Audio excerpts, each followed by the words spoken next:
down.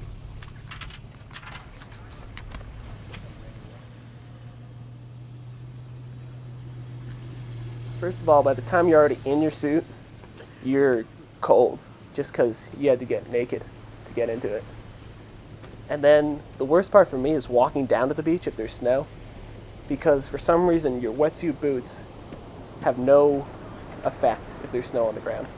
My feet just get instantly numb. Did they already go down? Where are they? Yeah. That's what I sleep so through. bad for you guys right now. It's really cold. And those first few duck dives are just brutal. Your temples, right above your eyes, just burn and sting. And on a big day when it takes a while to get out, especially me, you can't help but look back to the beach and wonder, maybe I'll take a break, try again in a little bit. But somehow you make it out, and then it's all fun from there.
Just about every time you go out in the wintertime, you're going to get in a stage 1 hypothermia. It's freezing. You're wearing so much rubber around you that you feel like you can't move. You get ice cream headaches that are more painful than anything. It's pretty miserable if you don't truly love to surf. I remember once I got out of the lighthouse and my head was heavy. I'm like, what the hell is this? And I had icicles on my mustache. We've all stayed out in the water too long to where, you're starting to lose your fingers and toes, and then, you go back into the shower and you're like, oh, it hurts when you're warming back up. Everything just starts shooting pains. It hurts miserably bad, so you have to start finding ways, and I still haven't even found a way. Yeah, there's just nothing like being in the shower in your wetsuit. Sometimes I take a chair and just sit down with like a cold Gatorade, and you're just so satisfied.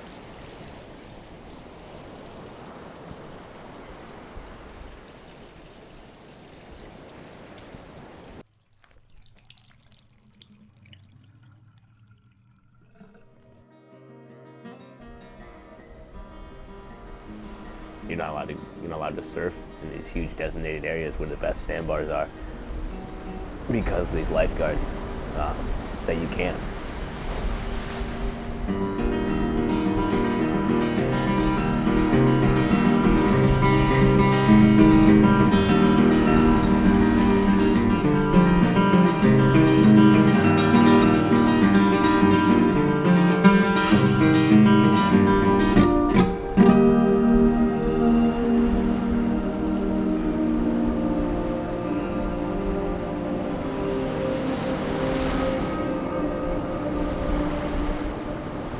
actually really dangerous, there's no one to watch us. And when it actually matters and counts, there's no one out there except for each other.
A lot of the times the special ones is when it gets good and you're out with a few friends.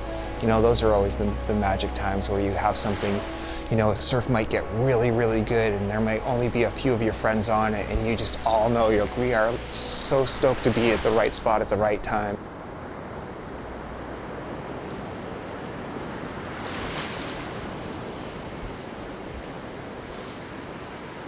Been all over the world. I've been to Australia, I've been to New Zealand, I've been to Central America. I really have traveled to many different surfing destinations. But there's nothing like being a Northeast surfer because we have this opportunity. We have this opportunity to surf waves that are world class with just like 5 of us out there.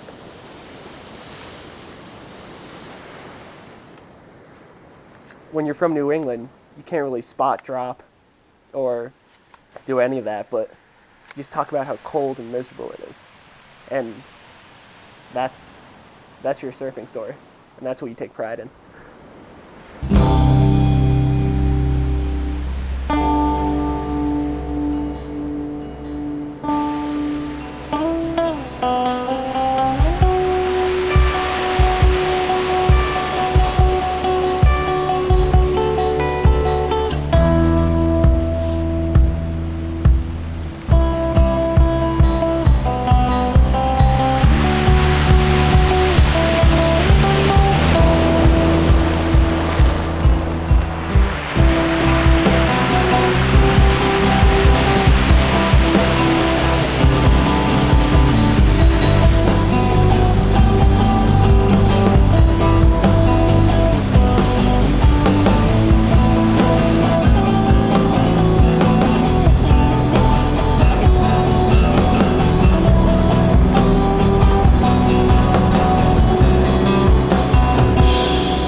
it was all competition. I got trophies at home, and I was in the paper and the whole bit, but I'd rather just be, I'd just rather be civil with this whole deal and feel the water, and feel the sun, and just appreciate it now as I get older for what it is, instead of having to fight a crowd to find some place to be, because I learned a lot more about me and about others, and that's huge.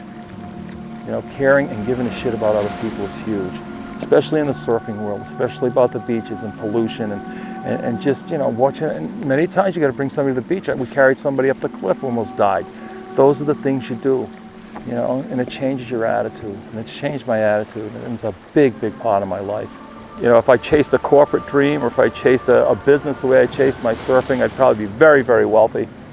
But it's a privilege. You get one life, and what are you going to do with it? And I chased waves.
always wondered who'd be